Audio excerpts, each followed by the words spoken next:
A palavra do Senhor, em Marcos, capítulo 2, do verso 13 ao 17, diz assim: De novo, Jesus foi para junto do mar e toda a multidão vinha ao encontro dele, e ele os ensinava. Quando ia passando, viu Levi, filho de Alfeu, sentado na coletadoria, e lhe disse: Siga-me. Ele se levantou e o seguiu. Achando-se Jesus à mesa na casa de Levi, estavam junto com ele e com os seus discípulos muitos publicanos e pecadores, porque estes eram muitos e também o seguiam.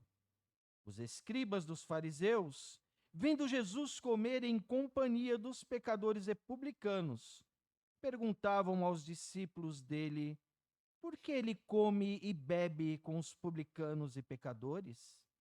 Tendo ouvido isto, Jesus lhe respondeu: os sãos não precisam de médico, e sim os doentes. Eu não vim chamar justos, e sim pecadores. Que a palavra do Senhor possa encontrar guarida em nossos corações esta manhã. Amém. Que Deus possa estar nos abençoando e que este culto seja para a exaltação do seu nome.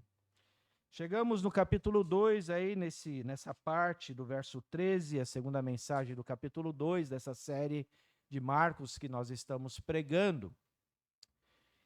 E eu quero começar lendo um artigo da BBC News de 2018, que dizia o seguinte: imagine um emprego em que sua função é passar o dia todo ao telefone fazendo cobranças.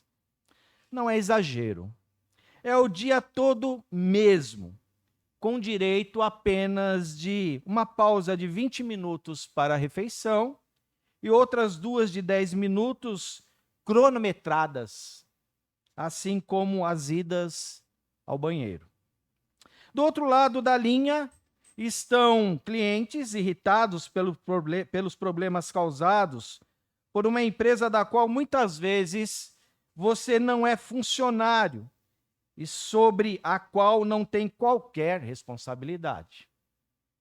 No entanto, naquela ligação é você quem personifica todos os erros e os defeitos dela.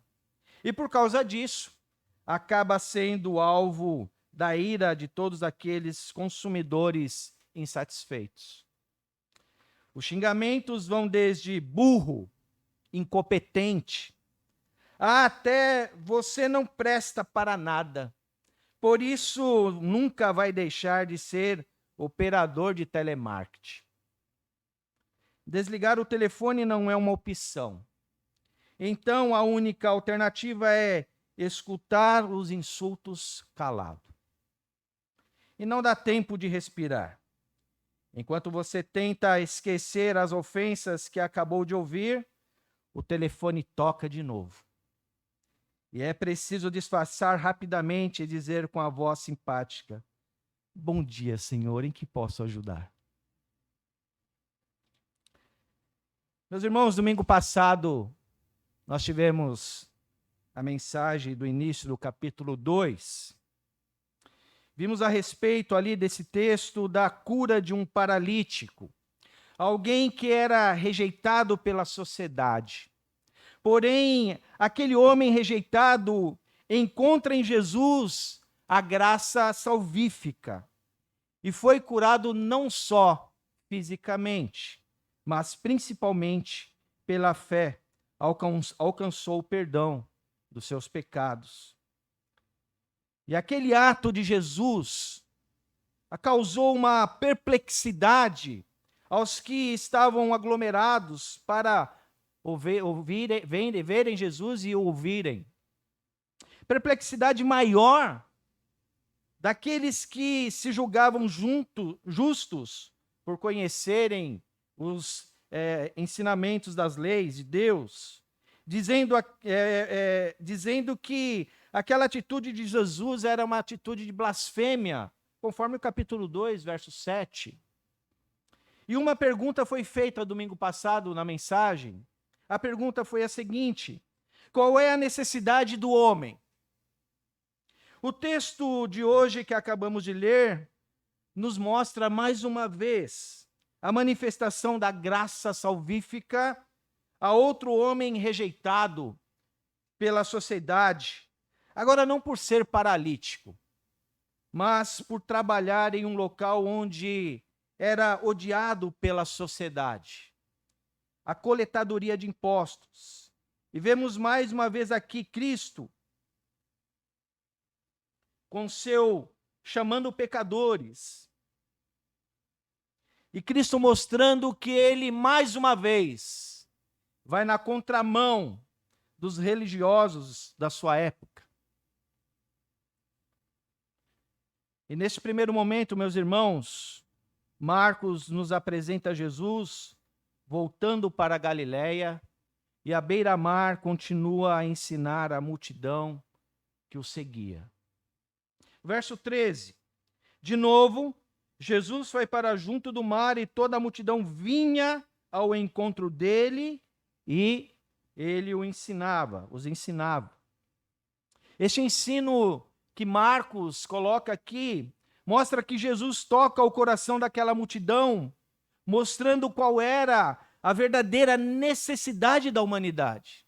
E este ensino, Marcos, ali no capítulo 1, verso 15, ele diz, é o ensino que diz sobre o tempo está cumprido e o reino de Deus está próximo. Arrependam-se, creiam no Evangelho. Este era o ensinamento de Jesus àquela multidão. E Marcos enfatiza o efeito desse chamado de Jesus em direção àquela multidão de pecadores. Jesus continua a sua missão, pregando arrependimento, chamando os pecadores e a fazerem parte do reino inaugurado. Porém, é necessário que haja arrependimento para fazer parte deste reino de Deus. É necessário saber e reconhecer que todos são pecadores e todos estão afastados da glória de Deus. É necessário saber que não existe um justo sequer. Todos, indistintamente, são mortos. Estão mortos. Por isso, era necessário que a humanidade ouvisse o evangelho da Boa Nova, a vida eterna, que só encontra-se crendo em Deus. E todo o coração e toda a alma e a multidão vinha ao seu encontro para ouvir os seus ensinos. Por isso que Marcos diz e relata, maravilhavam-se com a sua doutrina, porque os ensinava como alguém que tem autoridade, e não como os escribas, Marcos 1:21, 1:22. E no segundo momento, no verso 14, nós encontramos ali, quando ia passando, viu Levi, filho de Alfeu, sentado na coletadoria, ele disse, siga-me. E ele se levantou e o seguiu. Então, a missão de Cristo era pregar o evangelho, mostrar a necessidade única para aquela humanidade de que, para fazer parte desse reino inaugurado, deste reino que Jesus veio apresentar, era necessário o arrependimento completo e total de seu coração. E no segundo momento, Marcos nos apresenta Jesus chamando os pecadores de maneira eficaz. Assim como foi feito com os demais discípulos, Simão, André, Tiago e João, Jesus agora ele chama Levi, Mateus, do Evangelho. Levi era um coletor de impostos, um homem que era odiado pela sociedade daquela época. Levi ele personificava todos os abusos na cobrança de impostos do Império Romano, e não só isso, a religião judaica. E todos tinham aquela raiva, aquele sentimento de raiva, de ódio de Levi. Levi cobrava impostos e pedágios de quem entrava na cidade. Talvez, meus irmãos, a sensação que nós temos aí em relação à introdução desta mensagem, Levi, um profissional de telemarketing, é um profissional, como se sentia um profissional de telemarketing, com aqueles ataques, com toda aquela violência do povo em cima de si, daquelas cobranças. Levi não era visto com bons olhos pelo povo. Um homem que não tinha muitos amigos, odiado por trabalhar naquela profissão, porque representava aquele governo romano, representava aquela religião de Roma, e o povo então detestava Levi. O desejo do povo era que aquele tipo de gente deveria ser linchado, apedrejado, surrado, porque era alguém que trabalhava para um governo corrupto, que se aproveitava cobrando impostos abusivos do povo. Eu imagino quando Levi, nos seus tempos de folga, ia andando no meio da rua ou lá na feira de sua cidade, na feira da Galileia, recebia empurrões das pessoas. Eu imagino quantas vezes Levi foi levantado pelo colarinho e sendo xingado, sendo humilhado. Eu podia te matar. Eu imagino a situação que Levi passava ali. Um homem rejeitado por todos. Mas neste momento, o texto não mostra o cenário da vida de Levi, que muda radicalmente entre todos que o odiavam. Surge ali naquele momento Jesus, demonstrando um olhar de compaixão, olhando para dentro daquele homem e derramando de sua graça, de seu chamado eficaz. E Levi, ao ouvir aquilo, aquele chamado, ele tem uma atitude imediata. Ele levanta-se e segue a Jesus. A palavra de Deus, meus irmãos, nos diz que nem todo que me diz Senhor, Senhor entrará no reino dos céus, mas aquele que faz a vontade de meu Pai que estás nos céus. Mateus 7, 21. Este Mateus, este Levi, que foi alcançado pela graça, escreve isso no seu evangelho. Levi não pensou se valeria a pena seguir, não olha para a sua vida financeira, ele não olha para o seu conforto, ele simplesmente levanta e segue a Jesus. Vemos em primeiro lugar, meus irmãos, nesse momento, a autoridade de Jesus sendo demonstrado para a salvação e serviço. Aqui é Jesus quem escolhe. É Jesus quem escolhe, e não Levi quem escolheu ir com Jesus. Levi faz a vontade do Pai, e naquele momento entra no reino dos céus. E a palavra de Deus nos afirma esta autoridade de Jesus. Não foram vocês que me escolheram, pelo contrário, eu que os escolhi e os designei para que vão e dê fruto. João 15, 16. A atitude imediata, meus irmãos, de Levi compara-se aos demais discípulos chamados por Jesus, que largaram tudo o que estavam fazendo, não olharam para trás, não questionaram aquele momento. E o chamado eficaz de Levi o convenceu de seus pecados, quando lemos que Levi levantou e seguiu. Aqui é o mesmo que dizer que houve salvação naquela vida, houve arrependimento de um pecador. Meus irmãos, seguir a Cristo requer sacrifício e custo. No chamado eficaz não existe, meus irmãos, espaço para barganha. Por isso ele é eficaz, é completo. É um chamado de Jesus, é um chamado do Senhor que fixa a vontade do Pai em nossos corações. Como diz as Escrituras, de fato a vontade de meu Pai é que todo aquele que vir o Filho e nele crer tenha a vida eterna, e eu ressuscitarei no último dia. João 6,40. O chamado de Jesus leva o pecador a render-se não parcialmente, mas completamente. Não existe salvação parcial, existe salvação completa, remissão completa. Aqui não há espaço, meus irmãos, para adequar Cristo à nossa vida, mas nós devemos adequar a nossa vida a Cristo. E quantas vezes nós vivemos adequando Jesus Cristo aos nossos desejos? Quantas vezes nós construímos um Cristo que é segundo o meu estereótipo? Um Cristo que tem que ser do jeito que eu quero. Um Cristo que não exige mudança de vida radical. Um Cristo que permite eu olhar para o que eu tenho e tomar decisão. Bom, eu vou seguir, mas vou levar junto aqui, eu vou cuidar primeiro das minhas coisas. Este adequamento, este adequar de Cristo à minha vida, ele faz com que nós não entendemos quem é Cristo de fato. Levi olhou para Cristo, Cristo chamou ele, e assim como os demais discípulos que o Senhor escolheu para segui-lo, e radicalmente largou tudo para trás.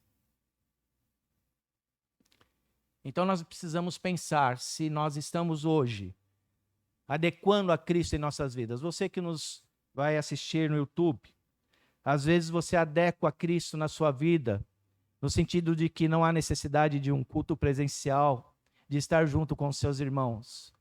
Mas, de fato, eu adequo a Jesus a minha vida, porque eu tenho a mídia, eu tenho aqui os meios de comunicação que podem fazer com que eu participe de um culto. Mas eu não estou disposto a largar a minha comunidade para servir a esse Cristo.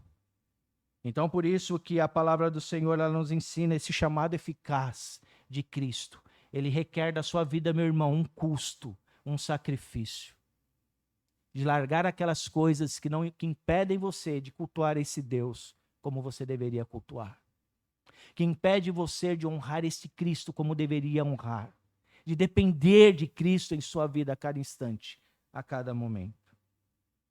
Então, após aquele ato de Jesus na vida de Levi, continuamos a ver, então, a maravilha do Evangelho. Verso 15 a 17. Achando-se Jesus à mesa, na casa de Levi, estavam junto com ele e com os seus discípulos, muitos publicanos e pecadores, porque esses eram muitos e também o seguiram.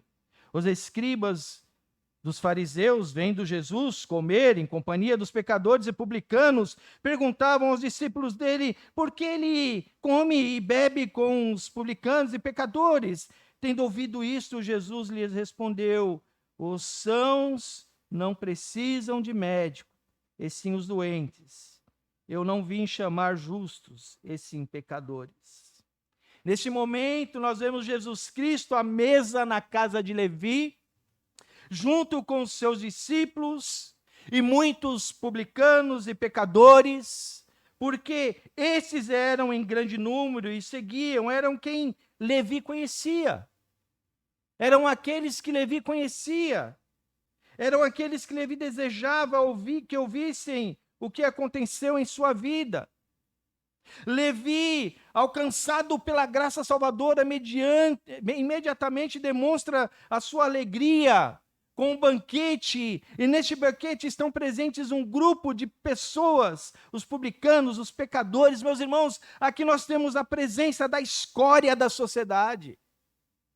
Pessoas que, segundo o costume rabínico daquela época, jamais poderia sentar junto aos mestres da sinagoga. Mas, segundo Cristo, eram os necessitados da salvação para a vida eterna. Levi deixou tudo para trás, dinheiro, e o poder perdeu sentido para ele, porque naquele momento ele viu que o poder não estava na vida dele, o poder estava em Cristo Jesus, aquele que o salvou, aquele que o trouxe a vida, a graça, a maravilhosa vida eterna, aquele que tirou daquele momento que ele sofria de perseguição, de pessoas que não gostavam dele. Levi viu que o poder estava em Cristo. Levi soube que Jesus podia perdoar, agora ele se torna, meus irmãos, aquele que seria o discípulo de Jesus. Jesus, naquele momento, se tornaria o seu mestre. Quem tem sido o nosso mestre? Em quem nós estamos inclinando os nossos ouvidos para ouvir da palavra de Deus? Homens, teólogos renomados, ou nós estamos nos debruçando na palavra de Deus e ouvindo Cristo, que é o mestre dos mestres. Levi se tornou discípulo do mestre dos mestres. Levi, Mateus, foi este homem alcançado pela graça salvadora que escreveu o evangelho que hoje nós temos nas mãos. Quando Jesus nos chama, quando a graça invade o nosso coração, assim como invadiu o coração de Levi, este arrependimento, meus irmãos, a metanoia no grego, não é um processo psicológico, mas significa escolher, meus irmãos, a realidade e presença do reinado de Deus. O chamado de Levi e dos outros discípulos é para fazer parte do reino de Deus.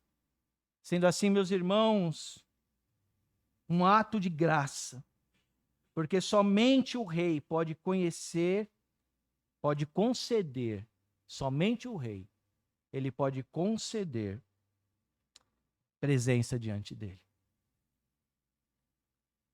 Somente o chamado de Cristo, esse chamado eficaz, nos torna acessíveis à presença de Deus. Naquele momento, Levi mostra a todos os convidados que a sua vida foi alcançada pela graça salvífica. E agora ele deseja que todos ouvissem o evangelho de Cristo, que chama pecadores assim como chamou. A nossa responsabilidade como conhecedores da palavra, alcançados pela graça de Cristo, é esta: chamar os pecadores, aqueles que necessitam ouvir de Cristo, para mostrar que Cristo fez uma obra em nossa vida, que Cristo resgatou a nós do nosso pecado, que Cristo restaurou a nossa vida, e que esse mesmo Cristo que fez a obra em minha vida, como fez na de Levi, ele pode fazer naquele pecador. Somente Cristo pode mudar a sua vida, meu irmão. Somente Cristo pode restaurar o seu casamento. Somente Cristo pode restaurar a sua vida. Somente Cristo pode trazer a verdadeira alegria. E foi essa situação que aconteceu na vida de Levi. Levi, ele tem o prazer, e agora aquele momento, ele larga tudo que tem para trás. E agora aquele momento de mostrar quem tem o poder na sua vida. Neste mesmo cenário, meus irmãos, nós vemos os escribas e os fariseus escandalizados. Como em outros capítulos nós lemos. Mais uma vez, esses camaradas, eles estão ali para condenar Jesus. E neste mesmo cenário vemos os escribas, fariseus escandalizados, mais uma vez por aquela atitude de Jesus. Como ele, sendo mestre, poderia estar junto com pecadores? Será que não conhece as escrituras que diz: bem-aventurado é aquele que não anda no caminho dos ímpios, não se detém no caminho dos pecadores e nem se assenta na roda dos escarnecedores? Salmos 1:1. O Senhor Jesus Cristo está no meio dos escarnecedores, dos pecadores. Como assim? Aquela atitude, meus irmãos, de Jesus, de estar inclinado à mesa, ali na casa de Levi, era ultrajante para aqueles escribas. Por estar inclinado à mesa significa aceitação, amizade. Um gesto que para aqueles escribas que se consideravam justos diante daqueles homens era algo abominável. E falaram contra o Filho de Deus, tentando persuadir os discípulos de Jesus, o rejeitarem por conta daquele gesto, por conta daquele ato de estar à mesa com os pecadores, inclinado com os pecadores ali naquela mesa. E aí nós vemos a beleza do Evangelho, a maravilha do Evangelho. Quando nós estamos à ceia diante do Senhor, aquela mesa, Deus, nosso Senhor Jesus Cristo, está inclinado sobre aquela mesa, com os pecadores redimidos, para mostrar o seu poder, para mostrar a sua graça maravilhosa em nossas vidas. Continuamos pecando, mas continuamos diante do Pai, pedindo perdão por esses pecados e não cometendo mais. Porque o verdadeiro servo de Deus, aquele que a graça do Senhor é alcançada, ele entende que não pode viver na continuidade do pecado. E Jesus então inclina-se à mesa. E aí nós vamos à resposta de Jesus àqueles escribas, dizendo: eu não vim para os justos, e sim para os pecadores. Eu vim para salvar o que está perdido. Aí entendemos por que o povo dizia que Jesus não ensinava como os escribas. Em Jesus não havia desprezo pelos necessitados. Em Jesus não havia soberba em seu conhecimento. Em Jesus não havia altivez em sua fala. Mas em Jesus havia humildade e amor com seu ensinamento. Havia compaixão aos necessitados, palavras de cura, libertação e salvação, perdão dos pecados. Jesus diz àqueles homens: os sãos não precisam de médico, e sim os doentes, e todos que estavam lá ali, até mesmo os escribas, conhecedores das leis, estavam necessitados desta plena salvação que era somente mediante Cristo. O médico dos médicos, o único que cura a alma. Jesus, de maneira graciosa, ainda chama pecadores. E todos nós somos pecadores necessitados de arrependimento. Para Jesus não há uma classe exclusiva, justa, como os escribas se sentiam justos. Não há nenhum que sequer que por suas boas obras, por sua boa conduta, ações possam garantir um lugar no céu. Jesus, quando se inclina à mesa com os pecadores, ele transmite a eles sua compaixão, abrindo-lhes o braço e dizendo: eu sou médico para a sua alma. Eu sou a sua solução última para a sua necessidade. E a palavra do Senhor diz, Jesus fala: vinde a mim todos os que estão cansados e sobrecarregados, que eu vos aliviarei. Lançai sobre mim a sua carga e eu terei cuidado de vós. Jesus nos fala: eu sou o caminho, a verdade e a vida, ninguém vem ao Pai senão por mim. Não existe outro caminho que leve à salvação. Não existe outro meio que faça com que você esteja no céu, na presença de Deus, eternamente, se nós não nos arrependermos e nós vermos que somos pecadores, necessitados da graça do Senhor, necessitados do amor do Senhor. Reconhecer que o sacrifício da cruz foi de derramar o seu sangue para redimir a mim dos meus pecados, a você dos seus pecados. Somente Cristo, Ele pode estender esta graça e fazer esse chamado eficaz. Um chamado que muda completamente. O apóstolo Paulo, alcançado por esta graça, por esse chamado eficaz, ao escrever para os judeus e gentios daquela época em Roma, nos diz que diante de Deus não há um justo sequer. Como está escrito, não há justo nenhum sequer. Não há quem entenda, não há quem busque a Deus. Todos se desviaram e injustamente se tornaram inúteis. Não há quem faça o bem, não há nenhum sequer. Se você fala que você é um cara bom, uma pessoa boa, mulher boa, que você faz tudo de bom, não existe isso. Você faz por conveniência sua, porque você é egoísta, você é pecador. E o Senhor, Ele quer transformar a sua vida para que esta bondade reverbere a graça, o amor, a compaixão de Cristo para as pessoas. Assim como Ele morreu na cruz por você, assim como Ele foi sacrificado, assim como Ele sofreu injúrias, perseguição, o Senhor levou na cruz os seus pecados, as suas mazelas, para que você reconheça que somente em Cristo há salvação. Em nenhum outro há salvação. Paulo chamava a atenção daqueles que defendiam a salvação pelas obras, os judeus, em Romanos. E Paulo pregava ao mesmo tempo para os gentios, e existia aquela disputa. E Paulo ele vai direto aos dois grupos e fala assim, olha, todos estão no mesmo balaio. Todos estão no mesmo balaio. Vocês todos, nós todos somos pecadores e necessitamos da graça de Cristo em nossa vida.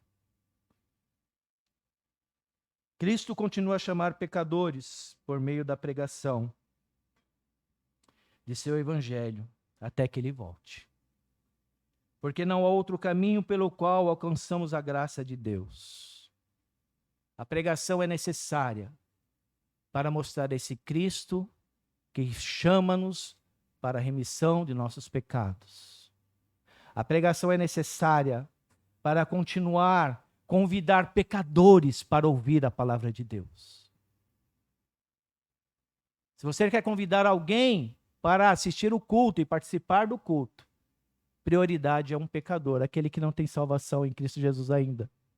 Aquele que não conhece a Cristo como esse Salvador.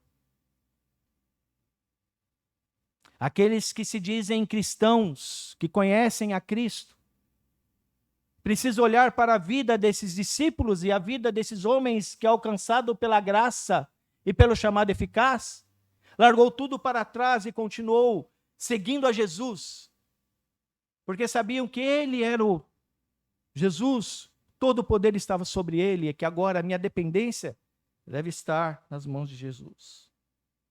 Porque pela graça nós somos salvos, mediante a nossa fé. Isso não vem de nós, dos nossos atos. Não vem das obras para que eu não me glorie. O chamado eficaz, meus irmãos, nos mostra que Jesus Cristo, ele veio para a remissão dos pecados. E ele senta à mesa com os pecadores para mostrar assim, olha, eu te amo. E eu quero que você entenda que para fazer parte desse reino, você precisa converter-se a mim. Reconhecer que eu sou Deus. Que eu vim neste mundo para levar sobre a cruz os seus pecados. A graça preciosa, o chamado eficaz. Não existe barganha. Meus irmãos, que nós não possamos adequar Cristo em nossas vidas, mas que nós possamos olhar a vida de Levi, Mateus, que este evangelho precioso que está em nossas mãos, e nós vemos o resultado desta graça preciosa, a instrumentalidade da salvação em Cristo Jesus em nossa vida. Inclusive, nós estamos estudando sobre fé salvífica e falamos sobre isso, da instrumentalidade da fé em nossas vidas. O instrumento que nos leva a Cristo. Uma fé diferente do mundo velho. Eu tenho fé que eu vou ser o dono do morro e vou vender bastante coca. Eu tenho fé que eu vou ganhar esse jogo. Eu tenho fé que eu vou ganhar na loteria. Não é esta fé que a palavra de Deus ela nos ensina. A instrumentalidade da fé ela nos mostra o chamado eficaz de Cristo. Para olharmos para Cristo, largar tudo que nós temos que prende as nossas vidas nesse mundo, para o servi-lo com integridade, pedindo perdão dos nossos pecados, reconhecendo que o Senhor é o único e suficiente Salvador de nossas vidas. Vamos nos colocar em pé e vamos orar, meus irmãos.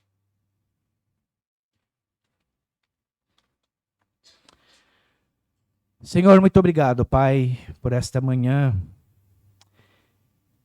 E obrigado porque o Senhor é maravilhoso em nossas vidas. Obrigado porque é o Senhor que nos transforma. Obrigado porque é o Senhor, Pai, que nos redime. O Senhor veio a este mundo. O Senhor falou, Senhor, deste reino que chegou até nós. E o Senhor se dirigiu à cruz, levando os nossos pecados, derramando o teu sangue sobre nossas vidas, Pai. E que nós possamos compreender esta graça maravilhosa, esse chamado, que de maneira eficaz em nossas vidas, Senhor, nos transforma, nos redime, transforma o nosso caráter. Que nós possamos sair daqui, Pai, pensando que precisamos pregar este evangelho. Precisamos anunciar que o Senhor é o único caminho que perdoa pecados. É o único caminho que nos leva à presença do Pai. Que não há espaço para outro Cristo em nossa vida, um Cristo que nós possamos adequar do nosso jeito, Pai. Mas que nós possamos olhar em nós e ver a nossa pequenez. E enxergar a necessidade que nós temos, assim como Levi enxergou. A necessidade de mudança de vida, a necessidade de reconhecê-lo como Salvador, como autor e consumador e salvador de sua vida. Que nós possamos viver assim, Pai. Aceita, Pai, a nossa adoração, o nosso louvor, que possamos ter um dia na Tua presença, Pai, no sentido de pensarmos sobre o que foi pregado, pensarmos o que o Senhor nos ensinou através da Tua palavra e principalmente, Senhor, que possamos colocar em prática. Em nome de Jesus. Amém.